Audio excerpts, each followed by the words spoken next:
तो अब समझते हैं प्रिसीजन मोशन का क्या कॉन्सेप्ट है। ठीक है, देखो हमने इलेक्ट्रॉन को मोशन तो करा दिया ऑर्बिट में। अब ध्यान से देखो, पहले हमने ये समझाया था कि जो हमारा इलेक्ट्रॉन है वो कुछ इस टाइप से मोशन कर रहा है किसी एक ऑर्बिट में न्यूक्लियस के अबाउट।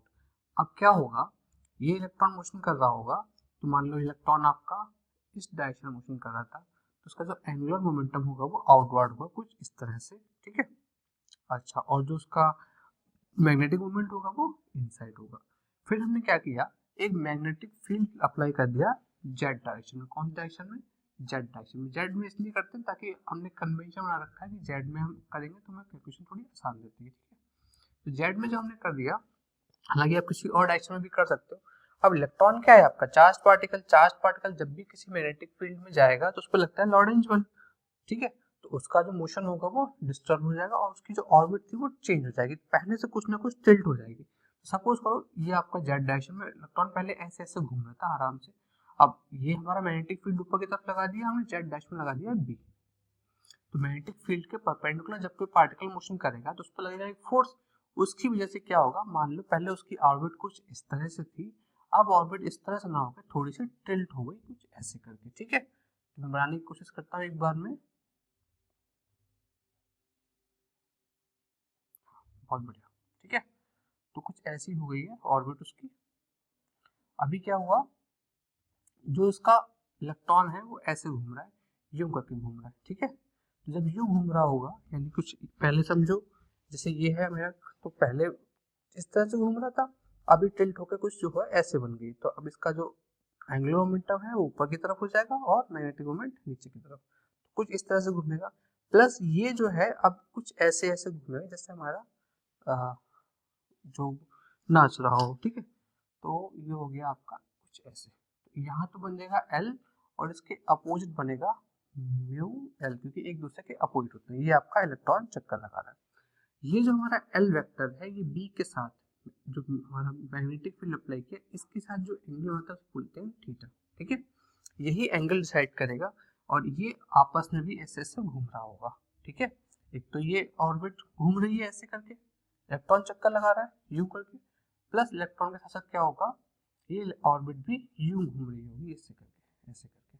ठीक है, तो कुछ ऐसे करके इसको समझ सकते हो। ड्राइंग नहीं समझते बट समझने की कोशिश करो, ये ऐसे करता है। ओके, चलो अब वापस आते हैं। तो इसको जब ये ऑर्बिट टिल्ट हो जाती है अपने एक्सिस से, इसको बोलते हैं प्रिसीजन मोशन। इसकी फ्रीक्वेंसी होती है जिसे हम बोलते हैं लार्मर फ्रीक्वेंसी या प्रिसीजन फ्रीक्वेंसी। ठीक है, चलो अभी देखो ये जो ये जो हमारा एल वेक्टर है कुछ इस तरह से बन गया है। अगर मैं इसका जेड डायरेक्शन में जेड डायरेक्शन में एक कंपोनेंट ले लूं, तो ये एल वेक्टर है, इसका जेड डायरेक्शन में कंपोनेंट एल जेड बन जाएगा। तो एल जेड को मैं लिखूंगा क्या, एल वेक्टर का Z component at theta angle, क्योंकि यहाँ से एंगल कितना है, थीटा। तो इस थीटा एंगल पर इस वेक्टर का एक कंपोनेंट, किसी भी वेक्टर का जो कंपोनेंट है वो कभी भी वेक्टर नहीं होता, वो हमेशा एक स्केलर क्वांटिटी होती है। तो एल जेड हो जाएगा एल कॉस थीटा। यहाँ से मैं कॉस थीटा लिख सकता हूँ L Z divided by vector. ठीक है, तो ये हो गया आपका L Z upon L, L Z upon L.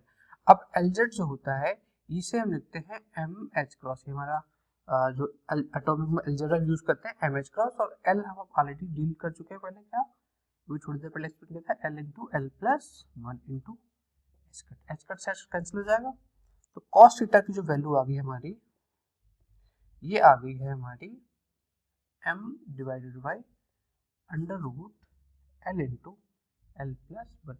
यहाँ से एक बहुत ही स्पेसिफिक रिजल्ट निकलता है। क्या रिजल्ट निकलता है समझते हैं। हमने क्लासिकली अगर सोचे तो भाई हमने एक मैग्नेटिक फील्ड लगा रखा है और एक हमारा एल है। ठीक है, तो ये जो एल वेक्टर है ये थीटा के किसी भी एंगल पे रोटेट करता है। अगर वैल्यू कुछ भी हो, बी की वैल्यू कुछ भी हो, एल की वैल्यू कुछ भी हो, बट ये एंगल तो रैंडमली क्लासिकली हम कुछ भी ले सकते हैं। एंगल चाहे इतना हो, इतना भी हो सकता है और कम भी हो सकता है।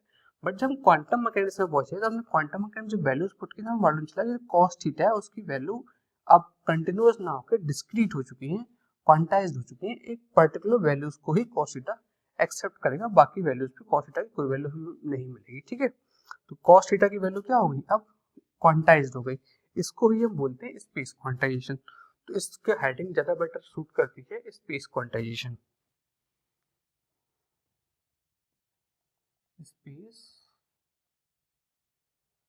क्वांटाइजेशन, ठीक है, ये भी सेम टॉपिक है, बस नाम अलग अलग है, ठीक है। तो ये हमारा कॉस्ट थीटा यहाँ से m अपॉन ए बन गया, इसकी कुछ पर्टिकुलर वैल्यू जिसको हम अभी कैलकुलेट भी कर लेंगे, बट इसको हम बोलते हैं स्पेस क्वांटाइजेशन। क्यों बोलते हैं? क्योंकि अब हमारा जो स्पेस है, हमारा 3D का जो स्पेस है, उसमें कॉस्ट थीटा कुछ पर्टिकुलर वैल्यूज को ही एक्सेप्ट करेगा, रैंडमली हम सारी वैल्यूज को पुट नहीं कर सकते, ठीक है।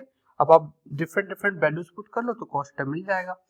इसको हम और पढ़ेंगे जब हम कुछ क्वेश्चंस करेंगे, वहां पे डील कर लेंगे, आप ये लेना देते हैं, लेक्चर बहुत लंबा हो जाएगा, ठीक है। तो स्पेस क्वांटाइजेशन का मतलब क्या? कॉस्ट थीटा आपका पर्टिकुलर वैल्यूज ही लेगा, सभी वैल्यूज को नहीं ले सकता, ठीक है। ठीक है, यहाँ तक हो गया। इसके बाद हम बात कर रहे थे जो हमारा प्रिसीजन मोशन हुआ है, यहाँ लिख लेते हैं। जो प्रिसीजन मोशन हुआ है इसमें जो फ्रीक्वेंसी होगी, किसकी फ्रीक्वेंसी? ये जो ऑर्बिट चेंज हुई है, ठीक है, अब ये इसके अबाउट जेड एक्सिस के अबाउट भी मोशन कर रहा होगा। पार्टिकल तो ऐसे ही घूमेगा, बट पार्टिकल की ऑर्बिट कुछ चेंज होती जाएगी, कुछ ऐसे ऐसे करके, ठीक है। और पार्टिकल तो ऐसे ही रहेगा, पार्टिकल की ऑर्बिट नहीं चेंज होगी, पार्टिकल की ऑर्बिट खुद से टिल्ट होकर इसके अबाउट मोशन करेगी, तो उसको हम बोलेंगे लार्मर फ्रीक्वेंसी।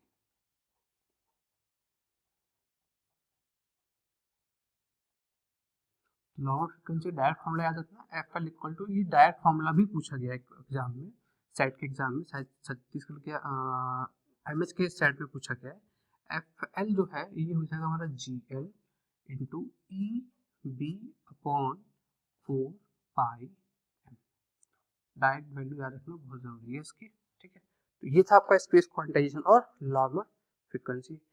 स्क्रीनशॉट ले लो, फिर आगे बढ़ते हैं।